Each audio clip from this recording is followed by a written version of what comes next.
തൃണമൂൽ കോൺഗ്രസിനുള്ളിലെ ആഭ്യന്തര പ്രതിസന്ധി കൂടുതൽ രൂക്ഷമാകുന്നു. പാർട്ടി അധ്യക്ഷ മമതാ ബാനർജിക്ക് വീണ്ടും തിരിച്ചടിയായി രാജ്യസഭാ MP കോയൽ മല്ലിക് രാജിവെച്ചു. തന്റെ രാജിക്കത്ത് രാജ്യസഭാ ചെയർമാന് കൈമാറിയതായാണ് വിവരം. ഇതോടെ അടുത്തിടെ തൃണമൂൽ കോൺഗ്രസിൽ നിന്ന് രാജിവെച്ച രാജ്യസഭാ അംഗങ്ങളുടെ എണ്ണം 4 നിയമസഭാ തെരഞ്ഞെടുപ്പിന് മുൻപ് ഒഴിവ് വന്ന രാജ്യസഭാ സീറ്റിലേക്കാണ് തെലുങ്ക് സിനിമാ മേഖലയിൽ നിന്നുള്ള നടിയും രാഷ്ട്രീയ പ്രവർത്തകയുമായ കോയൽ മല്ലിക്കിനെ തൃണമൂൽ കോൺഗ്രസ് രാജ്യസഭയിലേക്ക് അയച്ചത്. MP ആയതിനു ശേഷം പാർട്ടിയുടെ വിവിധ സംഘടനാ പരിപാടികളിലും പ്രചാരണ പ്രവർത്തനങ്ങളിലും കോയൽ മല്ലിക് സജീവമായി പ്രവർത്തിച്ചിരുന്നു. എന്നാൽ നിലവിലെ രാഷ്ട്രീയ സാഹചര്യത്തിൽ അവരുടെ രാജി പാർട്ടിക്കുള്ളിലെ വർദ്ധിച്ചുവരുന്ന അസ്വസ്ഥതയുടെ ഭാഗമായാണ് വിലയിരുത്തപ്പെടുന്നത്. തെരഞ്ഞെടുപ്പ് തോൽവിക്ക് പിന്നാലെ തൃണമൂലിൽ പ്രതിസന്ധി. നിയമസഭാ തെരഞ്ഞെടുപ്പിലെ പരാജയത്തിന് പിന്നാലെയാണ് തൃണമൂൽ കോൺഗ്രസിലെ വലിയ തോതിലുള്ള നേതൃപ്രശ്നങ്ങളും വിഭാഗീയതയും ആരംഭിച്ചത്.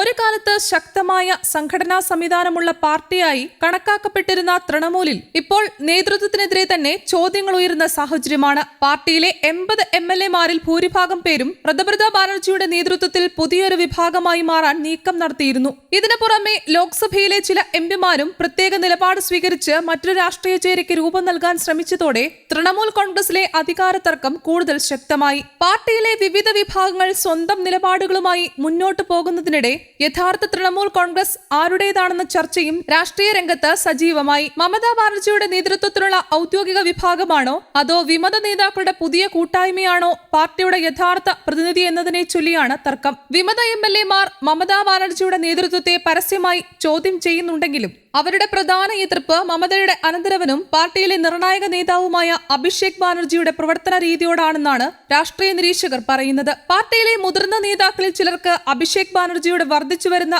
സ്വാധീനത്തിലും സംഘടനാ തീരുമാനങ്ങളിലെ ഇടപെടലുകളിലും അതൃപ്തിയുണ്ടെന്നാണ് വിലയിരുത്തൽ. മമതയ്ക്ക് ശേഷം പാർട്ടിയുടെ ഭാവി നേതൃത്വം ആരുടെ കൈകളിലായിരിക്കും എന്ന ചർച്ചയും തൃണമൂലിനുള്ളിലെ അഭിപ്രായ വ്യത്യാസങ്ങൾക്ക് കാരണമായിട്ടുണ്ട്. മമതാ ബാനർജി ഇപ്പോഴും പാർട്ടിയുടെ പ്രധാന മുഖമായിരിക്കുമ്പോഴും നേതാക്കൾക്കിടയിലെ വിഭാഗീയതയും ജനപ്രതിനിധികളുടെ രാജിയും തൃണമൂലിന്റെ മുന്നിലുള്ള വലിയ വെല്ലുവിളിയായി മാറിയിരിക്കുകയാണ്. വരാനിരിക്കുന്ന നിയമസഭാ തെരഞ്ഞെടുപ്പിന് മുന്നോടിയായി പാർട്ടിയിലെ ഈ പ്രതിസന്ധി പരിഹരിക്കുക എന്നത് മമതാ ബാനർജിക്ക് വലിയ രാഷ്ട്രീയ പരീക്ഷണമാണ്. വിമത നീക്കങ്ങൾ ശക്തമാകുന്ന സാഹചര്യത്തിൽ പാർട്ടിയെ ഒറ്റക്കെട്ടായി നിലനിർത്താനും നഷ്ടപ്പെട്ട രാഷ്ട്രീയ സ്വാധീനം തിരിച്ചുപിടിക്കാനും തൃണമൂൽ നേതൃത്വം വലിയ ശ്രമങ്ങൾ നടത്തേണ്ടി വരും. കോയൽ മല്ലിക്കിന്റെ രാജി ഉൾപ്പെടെയുള്ള സംഭവ വികാസങ്ങൾ തൃണമൂൽ കോൺഗ്രസിലെ ആഭ്യന്തര പോരാട്ടം കൂടുതൽ ശക്തമാകുന്നതിന്റെ സൂചനകളായാണ് രാഷ്ട്രീയ നിരീക്ഷകർ വിലയിരുത്തുന്നത്. അതേസമയം അനന്തരവനും തൃണമൂൽ കോൺഗ്രസ് നേതാവുമായ അഭിഷേക് ബാനർജിക്ക് പിന്തുണയുമായി മമതാ ബാനർജി രംഗത്തെത്തി. തൃണമൂൽ കോൺഗ്രസ് പാർട്ടിക്കുള്ളിലെ ആഭ്യന്തര കലഹങ്ങൾക്കിടയിലാണ് ഈ നിലപാട്. അഭിഷേക് ബാനർജി ഒരു തെറ്റും ചെയ്തിട്ടില്ലെന്നും അടുത്ത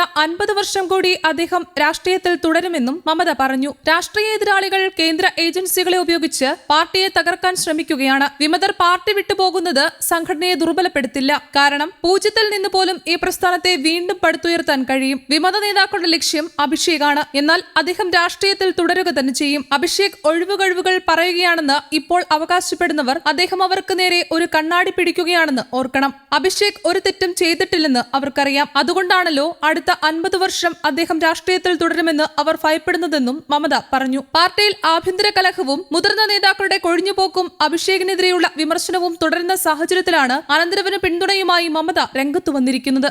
ന്യൂസ് ഡെസ്ക് കേരള കൗമുദി.